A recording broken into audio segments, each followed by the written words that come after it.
I got the phone call saying I made the team, I was buzzing. It meant everything to me because I spent like the last few years struggling mentally with pole vault and not performing to my potential.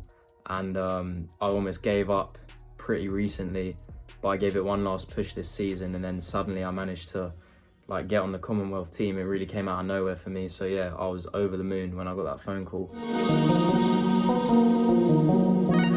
For preparing for the games, I was dealing with a bit of a knee injury on the side of my knee. So my training volume was a bit down on usual, but I've been having lots of physio and managing that. So I was sort of playing it safe in the whole build up.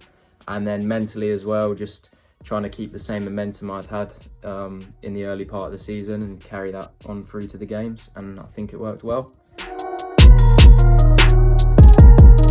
Biggest highlight for me was the noise. When I stepped into that stadium and I did my first attempt, literally the Brum crowd was screaming. It was insane. Gave me this different energy that I never had before. So yeah, I'm always going to remember that. The biggest thing that the games taught me, because it's the highest level competition I've ever been in, just taught me to relax and enjoy myself, because it's the same as any other competition. You're just against bigger and better people and there's a bigger crowd, but at the end of the day you're still doing the same sport. So yeah, you've always just got to enjoy it and take it in, and that's the biggest thing I learned. Well, I've been pole vaulting for years now, and I've pretty much always used pacer poles. I've tried other poles here and there, but for me personally they work the best with me.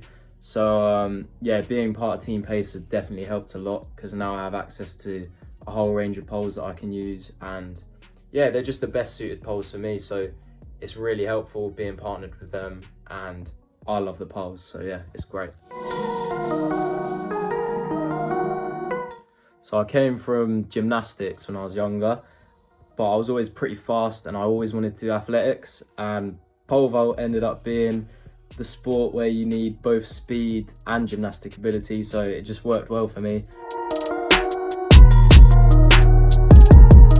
For managing both events, when I was younger, sometimes I'd be competing in pole vault and I'd have to disappear and do my hurdles race quickly and then come back and continue.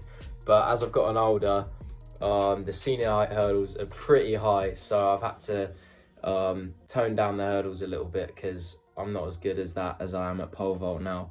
But all the way through the junior years, I've always done both hurdles and pole vault, and I pretty much had an equal split of them in training. Sometimes I'd even do some pole vault and then pop over a few hurdles at the end of the session. But yeah, they've definitely complemented each other the whole time I've been doing them. And I still keep a little bit of hurdles training going now. So yeah, that's the way I manage it. Well, there's definitely more in the tank. I've just had a breakthrough this season, so hoping that there's more to come.